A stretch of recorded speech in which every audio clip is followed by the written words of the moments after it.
¿Cómo valoras tú la época de alguna manera lo comentaste también al principio de la entrevista, de Allende y la reacción conservadora y militar de Pinochet y las consecuencias que ha tenido años después de esos acontecimientos en el devenir de Chile? Bueno, a ver, Salvador Allende era un hombre simpático, carismático, frívolo, le encantaban las cosas caras, el whisky, los trajes caros, era un mujeriego, era un frívolo, que no tenía probablemente la pasta asesina que se requiere para ser un revolucionario marxista real tipo Che Guevara o Fidel Castro. De hecho, Fidel Castro se burlaba de él por lo blando que lo encontraba. Pero, sin embargo, desde la década del 50 en adelante, él comenzó a servirle a la Unión Soviética como agente de la KGB. Su codename, el código, el nombre, el alias que tenía era Leader. Y fue el contacto más importante que tuvo la KGB soviética en Sudamérica desde la década del 50 en adelante, según un libro que publica Christopher Andrew y Vasily Mitrokhin, profesor de Cambridge. Christopher Andrew, experto en la Guerra Fría, de documentos desclasificados de la Unión Soviética. Él era un agente pagado de la KGB soviética, esa es la verdad. No tenía calidad de agente, pero en fondo estaba trabajando para la Unión Soviética. Y la Unión Soviética también comienza a intervenir en el proceso chileno, de modo especialmente después de la Revolución Cubana, de modo de consolidar en Chile una dictadura comunista alineada con la Unión Soviética, por cierto. El camino al socialismo, pensaba Allende, era por la vía democrática. Y por eso la Marta Harney, que era asesora de Chávez y de Fidel Castro, y que fue una marxista chilena, profesora en Chile, que después se fue a Cuba, dice en uno de sus textos muy posteriores, ¿ya?, que Allende fue el primer socialista del siglo XXI, ¿no? Bueno, él, con su coalición, él fracasa, ¿no?, en la elección contra Frei Montalva. Eduardo Frei Montalva gana, el demócrata cristiano apoyado por la CIA, que también empieza a intervenir. Pero la propuesta de Salvador Allende era la construcción del socialismo, ¿no?, por la vía democrática. Él creía que la vía violenta era un recurso de última instancia, pero no la descartaba. Él fue presidente de OLAS, Organización Latinoamericana de Solidaridad, creada por Fidel Castro, para exportar la revolución marxista alrededor de América Latina. Y Salvador Allende fue presidente de esa organización. Entonces, él no estaba en contra, por principio, de la vía violenta. Lo que pasa es que la consideraba un recurso de última instancia. Entonces, su coalición incluía obviamente todos los partidos de izquierda, entre ellos el Partido Comunista y el Partido Socialista. Y el Partido Comunista era mucho más gradualista en su enfoque. Y el Partido Socialista era revolucionario y quería la vía armada. El Partido Socialista en el año 67 declara la lucha armada como la lucha legítima para derrocar, digamos, el orden burgués y establecer la dictadura marxista en Chile. El año 67 empieza también a ser armado, ¿no? Empieza a recibir armamento de Cuba y de la Unión Soviética. Y los grupos terroristas como el MIR y otros, básicamente, asesinaban, ¿no? Secuestraban, asesinaban, robaban, asaltaban, asesinaban, sobre todo oficiales, pero también había víctimas civiles en todo esto. Hay un registro de los muertos que había. Entonces, ¿qué pasa? Tenía un contexto de Guerra Fría donde tenía un proyecto marxista en ciernes y en desarrollo, con probabilidades de llegar al poder. Y por otro lado, tenías un país aterrado de que eso fuera así, que pasara en Chile lo mismo que pasó en Cuba, lo mismo que pasó en todos los países socialistas, donde fue básicamente una carnicería. Entonces, Salvador Allende gana la elección del año 71 y el pánico en el país es completo. Mucha gente se fue de Chile. Y Salvador Allende gana, Fidel Castro se va un mes a instalar a Chile, después de que Salvador Allende ganó, indicando claramente que, bueno, aquí había otro sistema comunista.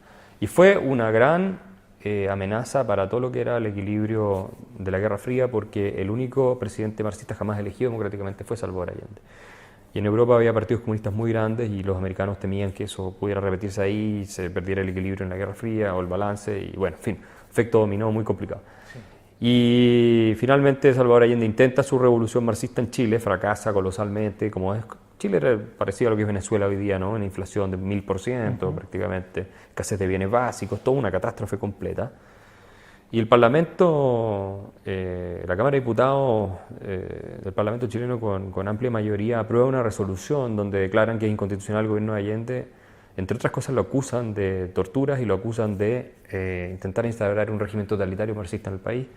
Y en esa misma resolución invocan a las Fuerzas Armadas a ponerle término al gobierno de Salvador Allende. Esto es algo que poca gente sabe, pero los militares reaccionaron después de que el Parlamento chileno los llamara a derrocar al gobierno de Allende. Y el mismo Salvador Allende, después de esa pronunciación, de ese pronunciamiento, de esa resolución de la Cámara de Diputados del 22 de agosto del año 73, declaró que la Cámara le estaba dando un golpe. El mismo Salvador Allende le echó la culpa a la Cámara.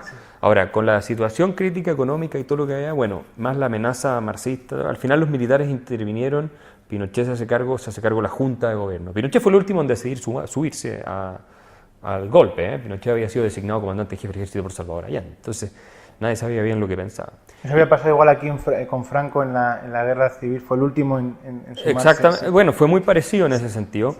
Y efectivamente, con eso se terminó el proyecto marxista en Chile y primeros 2 años el gobierno militar chileno no sabía qué hacer. Ellos, en su declaración de principio del año 74, dicen que van a estar ahí hasta que ordenen el país, después se van. Hubo, por supuesto, conflicto armado interior donde se murieron no solo militares, pero sobre todo murieron civiles, murieron entre ellos también terroristas, pero hubo abusos claros y crímenes que son injustificables desde todo punto de vista, por ambos lados, pero en el caso de los militares fueron tal vez más evidentes en muchos casos. Entonces eso es intolerable, inaceptable, claramente eso ocurrió como reacción a la contrainsurgencia marxista.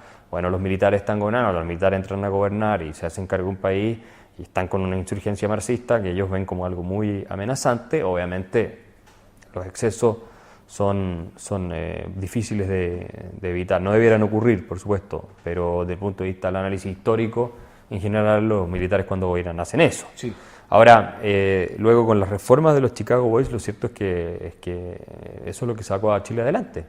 Las reformas liberales durante el régimen militar, de 70 a los 80, y en esto hay un consenso más o menos en la economía, y se mantuvieron en los 90. La concertación, el régimen centro-izquierda los mantuvo, en los 90 y los 2000 se mantuvo. Esa es la realidad. Eso fue lo que hizo de Chile el país más rico de América Latina. Tenemos el país con mayor libertad económica de América Latina, ahora lo estamos deteriorando, pero ¿de dónde viene eso? Eso viene cuando el año 73 era el con menor libertad económica del mundo incluso. Sí. Entonces, uno de los con menor libertad económica en el mundo. Entonces, gracias a eso se creó una gran clase media, el país salió adelante y se pudo transitar a una democracia de manera pacífica, que además era una transición que la Constitución del 80, del mismo Pinochet, había contemplado en el itinerario.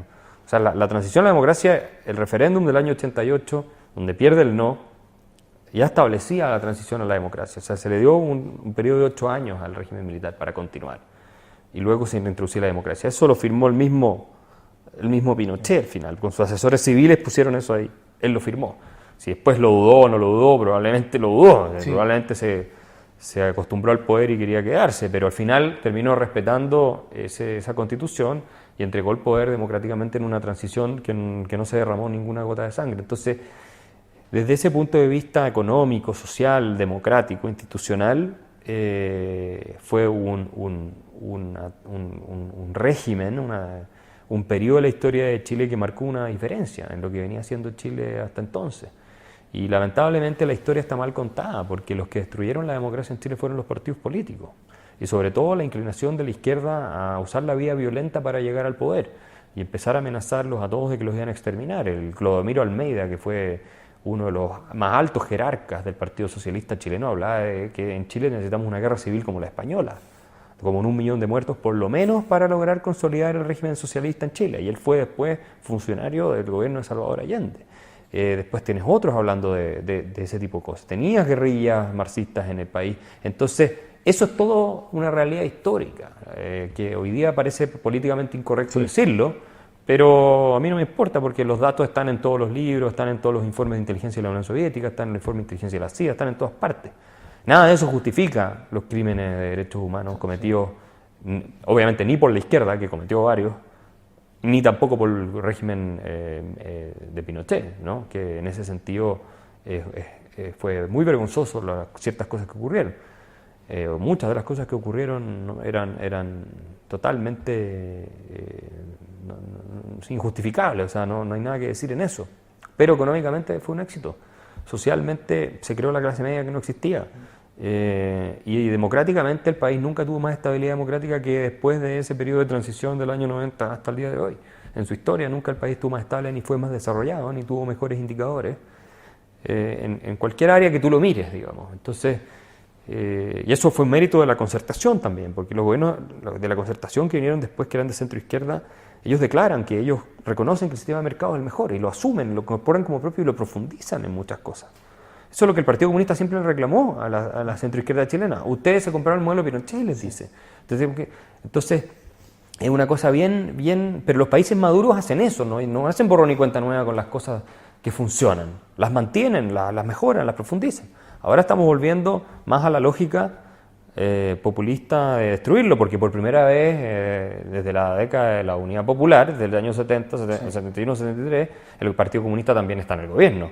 Por primera vez, no había estado nunca en el gobierno con las coaliciones de centro-izquierda. Pero en fin, son fórmulas, la del liberalismo es la fórmula que ha funcionado en todas partes del mundo, sean democracias, dictaduras, los regímenes que sean, monarquía, siempre ha sido la que funciona, porque es la que interpreta la realidad económica de mejor manera, y las instituciones que se apoyan en el liberalismo, la propiedad privada, la moneda estable, la apertura comercial y todas esas, son las que generan buenos resultados en términos de calidad de vida, prosperidad, progreso y paz social. Eso es una realidad que está totalmente acreditada, ¿no es cierto?, por la evidencia empírica. Que la puedas combinar con ciertos elementos de estado benefactor, que te funcione por un tiempo, por supuesto, ninguna duda, pero el estado benefactor no funciona si no es respaldado sobre la base de un aparato productivo capitalista, que financie todo lo que se gasta, ¿no? Así es que, bueno, mira, eso es en síntesis, es un periodo con luces y sombras, y parte de la historia, y ya no se puede cambiar a pesar de que la retórica de la izquierda que adora a Fidel Castro y que lo celebra como un héroe cuando muere, como si Fidel Castro no hubiera asesinado a miles de personas, se lava la boca con los derechos humanos mientras condena a Pinochet y celebra a Fidel Castro. O sea, ¿quién entiende eso?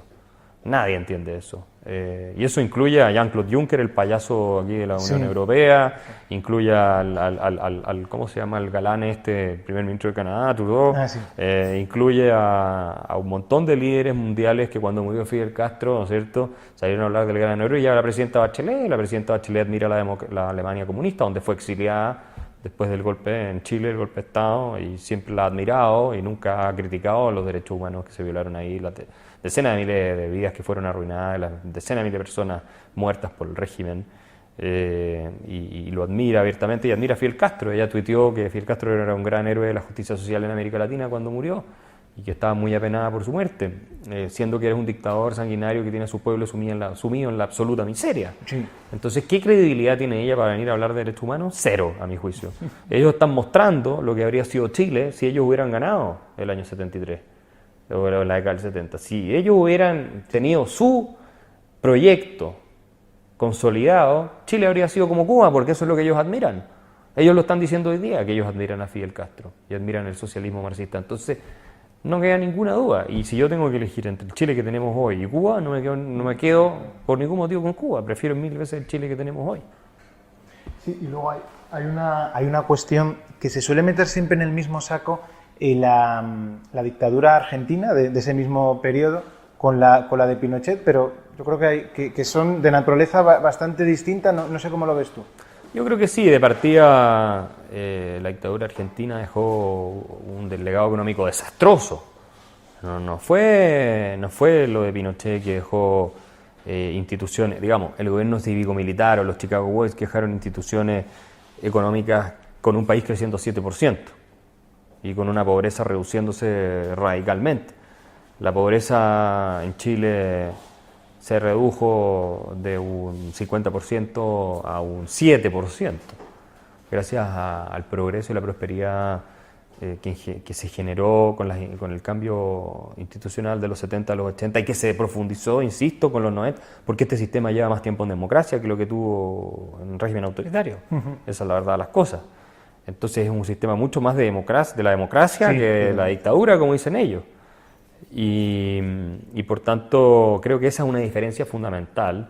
Sí hubo problemas de extremismo de izquierda también en Argentina, eso es un hecho, y que al final llevó a los militares a tomarse el poder allá.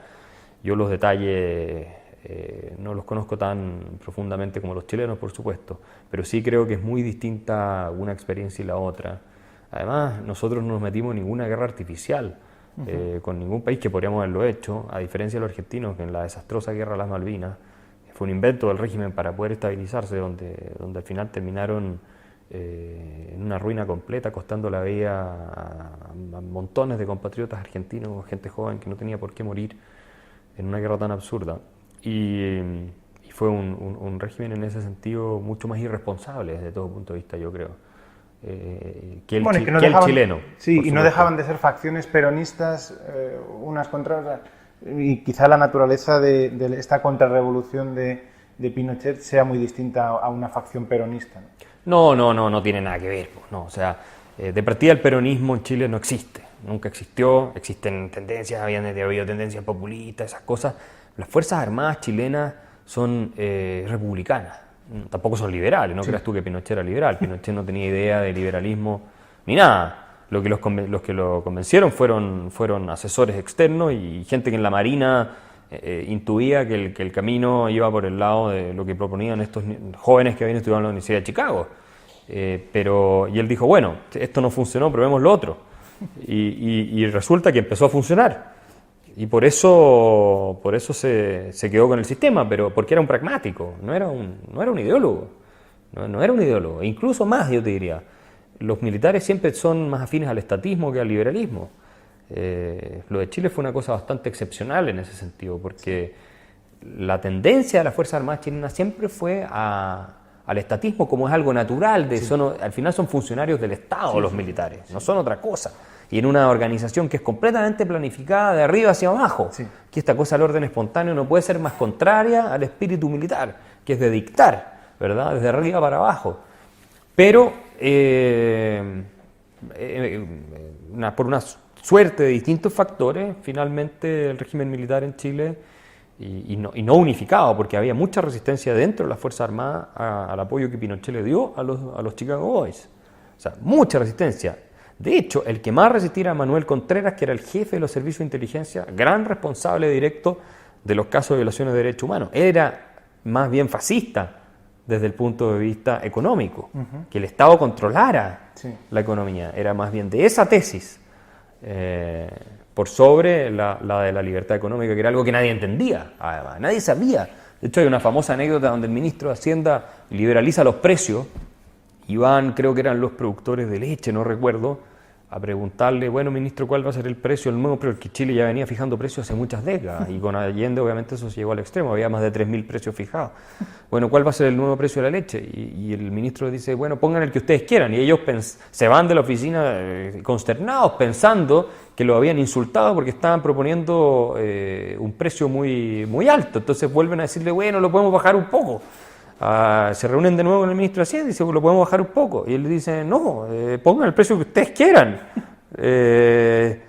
Y no entendían, de verdad no era algo que estaba en la psiquis como algo natural. Hasta que entendieron que de verdad no había más fijación de precios y que ellos podían poner el precio de la leche que estimaran de acuerdo, digamos, al mercado. Y eso es algo que es una anécdota como divertida que te refleja esto, que finalmente también el gobierno de Salvador Allende y el socialismo de su gobierno fue el resultado de una evolución institucional que comenzó con mucha fuerza en la década del 30, que fue toda esta teoría de la desarrollo hacia adentro, de la sustitución de importaciones, la CEPAL, que fue nociva, que estaba instalada en Santiago de Chile, dirigida por Raúl Prebisch, a quien se conocía como el Keynes de América Latina, que fue uno de los pocos latinoamericanos que ha desarrollado teorías más o menos, digamos, no sé si originales, pero de alguna repercusión internacional, que fue esta famosa teoría del estructuralismo, ¿no es cierto? Y que había sido vicepresidente del Banco Central en Argentina, una persona muy afín a las ideas socialistas y muy antiliberal. Y él dirigía la CEPAL, que tuvo una tremenda influencia no solo en Chile, sino en toda América Latina. Y responsable y que sigue estando en Santiago, lamentablemente, y responsable del desastre que fue los programas de sustitución de importaciones, de planificación central y todo eso que hubo en prácticamente toda la región. Entonces, Y esto es lo interesante, el paradigma era que no se podían resolver los problemas económicos y sociales porque había demasiado capitalismo. Entonces se intentaba cada vez más socialismo y cada vez más intervencionismo. Y como cada vez se agudizaba más el problema, la lógica era, entonces falta más todavía. De hecho, Vuskovic, el ministro de Hacienda, uno de los ministros de Salvador Allende, el ministro de Economía de Salvador Allende dice que el problema en Chile era el capitalismo, pero si en el año 70, 71 en Chile casi no había nada capitalista. Sí. Estaba todo intervenido, todo prácticamente, no había mercados realmente libres, no había libre comercio realmente, había precios fijados, la inflación era siempre alta porque se utilizaba para monetizar el gasto público, etcétera, etcétera. Entonces, y al final termina en el colapso que todos conocemos económico y terminó eso en el golpe de Estado que convocó la Cámara de Diputados. La Cámara de Diputados con casi 2/3 de los votos prácticamente convoca el golpe de Estado que dan los militares el año 73 y después el resto tiene esa parte trágica que ya comentamos y que a mi juicio es inexcusable. Sí. Y compatible con una sociedad libre. Pero también tiene la parte, al menos, positiva de que el legado económico, el legado social y democrático que siguió o que sirvió para construir después es algo que mantuvo a Chile o que permitió que Chile se convirtiera en el país más avanzado de América Latina. Eso es una realidad. Entonces la historia es un poco más compleja que lo que se ve en la televisión muchas veces. Sí. Sí, que no se puede descontextualizar además. No se puede, Guerra Fría, sí. Todo eso es parte del contexto histórico. Y hay que tenerlo presente. El mismo general Leonov de la KGB, que fue a Chile después en los 90 de nuevo, y él declara que la Unión Soviética le estaba mandando buques con armamento al gobierno de Allende para finalmente consolidar el régimen. Y en último momento los desvían los buques, ¿no? Porque creían que al final los enemigos de la revolución se iban a hacer de esas armas, más que el mismo régimen de Allende. Pero esos esfuerzos, además de los créditos multimillonarios que la Unión Soviética le dio al gobierno de Allende para tratar de que no cayera, existieron. Y entonces, en Guerra Fría es distinto desde nuestra comunidad de hoy analizar el problema y decir, no, yo habría hecho otra cosa, era más fácil. Eran momentos muy complejos, por eso la democracia hay que cuidarla tanto, porque si no la cuidas, sobre todo de las demagogias y de los populismos, que es lo que la Constitución del 80 intenta impedir, sobre todo, el intervencionismo estatal excesivo en la economía. Según el gran arquitecto de la Constitución, Jaime Guzmán, es lo que había llevado al socialismo y después al colapso de la democracia, a la destrucción de la democracia. Entonces, por eso la izquierda en Chile se aferra a esta idea de que la Constitución es una Constitución neoliberal tramposa, que hay que acabarla, porque restringe la posibilidad del Estado de intervenir en muchas áreas de la economía, que ellos lo que quieren hacer es precisamente eso. Sí. Y lo hace precisamente porque en el pasado, por esas intervenciones, terminaron arruinando la democracia, la calidad de vida, la economía, todo. Entonces, ahí está la disputa.